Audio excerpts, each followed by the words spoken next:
नमः। द्वितीय भाग 15वां कांड सूक्त 11 अध्यात्म प्रकरण सूक्त एकादश पर्याय। जिसके घर में ऐसा ज्ञानी व्रात्य आतिथ्य सत्कार हेतु उपस्थित हो, तब गृहपति स्वयं उनसे पूछे कि हे व्रात्य, आपका निवास कहाँ है? यह जल आपके निमित्त प्रस्तुत है। हमारे घर के सदस्य आपको तृप्ति प्रदान करें। जो आपको रुचि वही हो, जैसा आपकी इच्छा हो वही बने, जैसा आपका निकाम अभिलाषा हो वैसा ही हो। व्रात्य से ये पूछने पर कि आप कहाँ निवास करते हैं, देवयान पथ अपने प्रश्नकर्ता के अधीन हो जाता है, अर्थात देवयान मार्ग खुल जाता है। व्रात्य से यह कहने पर कि हे व्रात्य, यह जल आपके लिए है, स्वागतकर्ता को पर्याप्त जल मिलता है। ये जो कहते हैं कि हे व्रात्य, ये हमारे परिवार स्वजन आपको सेवा शुश्रूषा द्वारा संतुष्ट करें, इस वचन से वे अपनी प्राण ऊर्जा को ही बढ़ाते हैं। जो ये कहते हैं कि हे व्रात्य, जो आपके लिए प्रीतिप्रद हो वही हो, तो इस कथन से वे आपके स्नेहयुक्त पदार्थों को ही उपलब्ध करने का मार्ग प्रशस्त करते हैं। जो इस विषय के ज्ञाता है वे प्रीतियुक्त पुरुष को उपलब्ध करते हैं तथा अपने प्रिय के भी प्रिय हो जाते हैं। जो ये कहते हैं कि हे व्रात्य, जैसी आपकी कामनाएं हैं वैसा ही हो, तो इस कथन से वे अपनी श्रेष्ठ कामनाओं की पूर्ति के द्वार को ही खोलते हैं।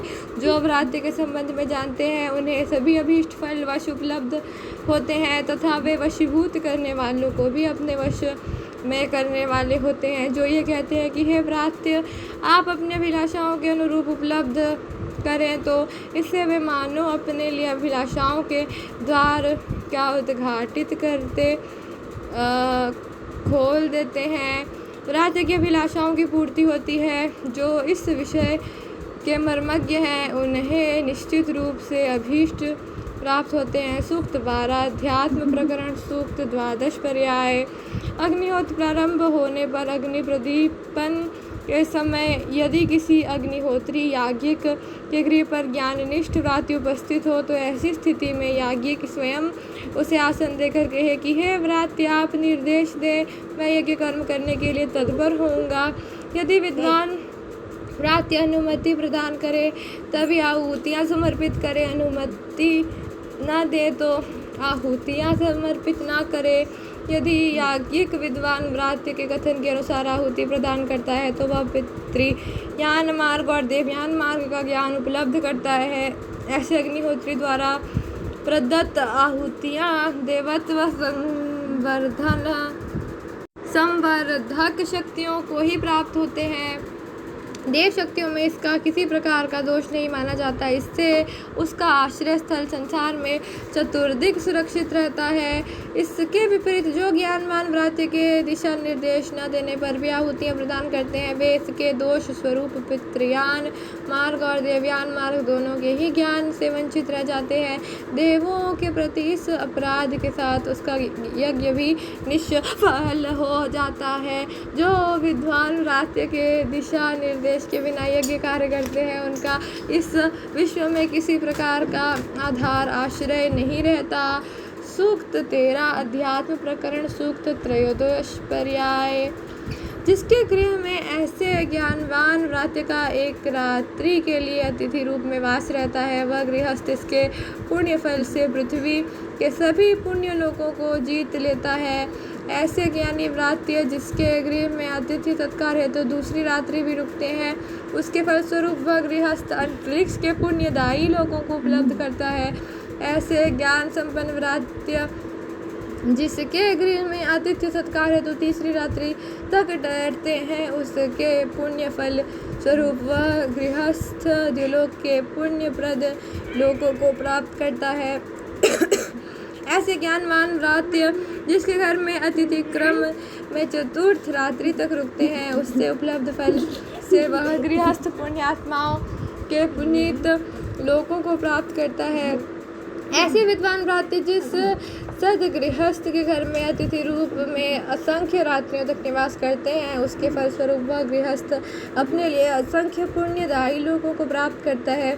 जिसके गृह में व्रात्य गुणों से हीन तथा स्वयं को विद्वान व्रात्य प्रदर्शित करने वाला अव्रात्य अतिथि रूप में आगमन करे, तो क्या उसे अपने निवास से भगा दे? नहीं उसका भी तिरस्कार न करें। सतगृहस्थ कहे कि हम इस व्रत अतिथि देव के लिए जल की स्तुति प्रार्थना करते हैं। इस अतिथि देव को गृह में निवास प्रदान करते हैं तथा देव स्वरूप समझकर इसे परोसते हैं। जो इस तत्व ज्ञान का मर्मज्ञ है उसी देवता में उस सदगृहस्थ का अतिथि सत्कार रूप हवन होता है। सूक्त 14 अध्यात्म प्रकरण सूक्त 14 पर्याय। जब उसने पूर्व दिशा की ओर प्रस्थान किया तब बलशाली होकर वायुदेव के अनुकूल चलते हुए उसने अपने मन को अन्न भक्षण करने वाला बनाया। जो इस विषय का मर्मज्ञ है वह अन्न भक्षण करने की मनोवृत्ति से अन्न सेवन करता है। जिस समय उसने दक्षिण दिशा में गमन किया तब बल सामर्थ्य को अन्नाद बनाकर और स्वयं को इंद्र पराक्रमशील बनाते हुए वह गतिशील हुआ। जो इस विषय की ज्ञाता है वह अन्नाद अन्न भक्षक बल सामर्थ्य से अन्न का भक्षण करता है। जब उसने पश्चिम दिशा की ओर गमन किया उस समय जल को अन्नादन सेवन करने वाला बनाते हुए स्वयं राजा वरुण बनकर चला।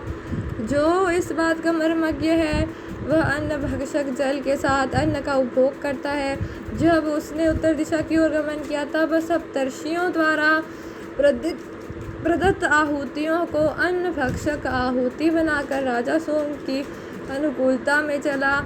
जो इस बात का ज्ञाता है वह अन्न भक्षक आहुतियों द्वारा अन्न का उपभोग करता है।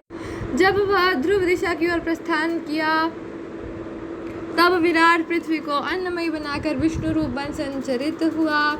जो इस विषय का ज्ञाता है वह अन्नमयी विराट पृथ्वी द्वारा अन्न का सेवन करता है। जब वह व्रात्य पशुओं अज्ञानी प्राणियों की ओर बढ़ा तब औषधियों को अन्न भक्षण रूप बनाते हुए स्वयं रुद्रदेव बनकर चला। जो इस विषय का ज्ञाता है वह अन्न भक्षक औषधियों द्वारा अन्न का उपभोग करता है। जब वह व्रात्य पितरजनों की ओर उनके अनुकूल चला तो स्वधाकार को अन्नाद अन्न भक्षक बनाते हुए स्वयं यमराज बनकर अनुकूल रीति से चला। जो इस तथ्य को जानता है वह स्वधाकार द्वारा खाद्य सामग्री का सेवन करता है। जब वह मनुष्यों की ओर चला तो स्वाहाकार को अन्न के सेवन योग्य बनाकर स्वयं अग्नि रूप होकर चला। जो इस मर्म का ज्ञाता है वह स्वाहाकार के माध्यम से खाद्य सामग्री का उपभोग करता है। जब वह व्रात्य ऊर्ध्व दिशा की ओर गतिशील हुआ तो वष्टकार को अन्न के सेवन योग्य बनाकर तथा स्वयं बृहस्पति बनकर अनुकूल रीति से चला। जो इस तथ्य का ज्ञाता है वह वष्टाकार के माध्यम से खाद्य सामग्री का उपभोग करता है। जब वही व्रात्य देव शक्तियों की अनुकूलता में गतिशील हुआ तो वही मन्यु उत्साह को सेवित अन्न बनाकर तथा स्वयं ईशान बनकर देवताओं के अनुशासन में गतिमान हुआ।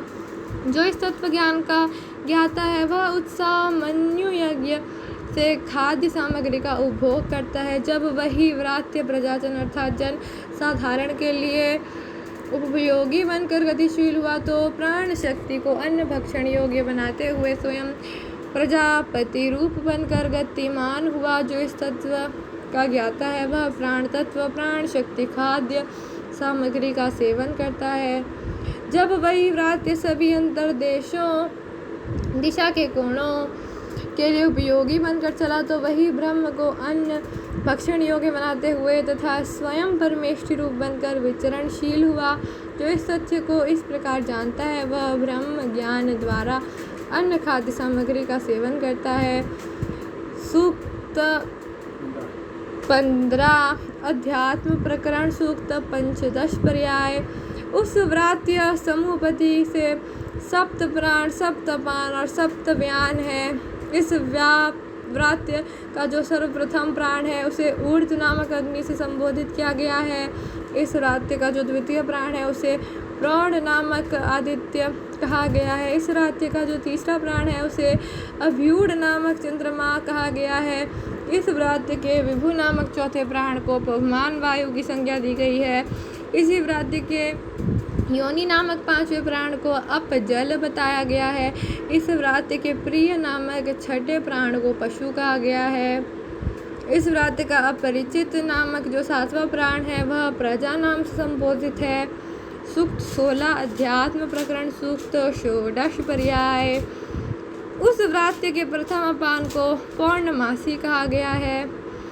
उस व्रात्य के दूसरे अपान को अष्टका कहा गया है। उस व्रात्य के तृतीय अपान को अमावस्या कहा गया है। उस व्रात्य के चौथे अपान को श्रद्धा कहा गया है। उस व्रात्य का जो पांचवा अपान है वह दीक्षा नाम से जाना जाता है। उस व्रात्य के छठे अपान को यज्ञ कहा गया है। उस व्रात्य के सातवें अपान को दक्षिणा कहा गया है। सूक्त 17 अध्यात्म प्रकरण सूक्त सप्तदश पर्याय। उस व्रात्य के प्रथम व्यान को भूमि कहा गया है। उस व्रात्य के द्वितीय व्यान को अंतरिक्ष कहा गया है। उस व्रात्य का तृतीय व्यान द्यौसंज्ञक है। उस व्रात्य का चतुर्थ व्यान नक्षत्र संज्ञक है। उस व्यान के व्रात्य के पंचम व्यान को ऋतुएं कहा गया है। उस व्रात्य के छठे प्राण को आर्तव ऋतुओं में प्रकट होने वाला पदार्थ कहा गया है। उस व्रात्य के सातवें व्यान का संवत्सर को संवत्सर कहा गया है। देव शक्तियाँ उस व्रात्य के समान गुणों से युक्त अर्थ को ग्रहण करती है तथा संवत्सर और ऋतुएं भी निश्चित रूप से उनका अनुसरण करती है। अमावस्या और पूर्णिमा के समय जो भाव आदित्य सूर्य में प्रविष्ट होते हैं वे इस व्रात्य के भी भाव होते हैं।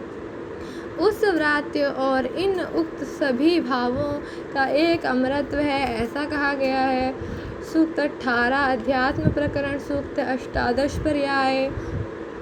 उस व्रात्य का दक्षिण नेत्र सूर्य रूप तथा बायां नेत्र चंद्र रूप है। इसका दाहिना कान अग्नि रूप और बायां कान पवमान रूप है। दिन रात्रि उसकी नासिका अदिति और अदिति सिर और दोनों कपाल भाग तथा वर्ष उसका सिर रूप है। दिन में पूर्व की ओर तथा रात्रि में पश्चिम की ओर व्रात्य को हमारा नमन है। इस मंत्र के भाव से व्रात्य संबोधन सूर्य के लिए प्रयुक्त लगता है। इति पंचदश कांडम समाप्तम। ओम अथर्ववेदाय नमः।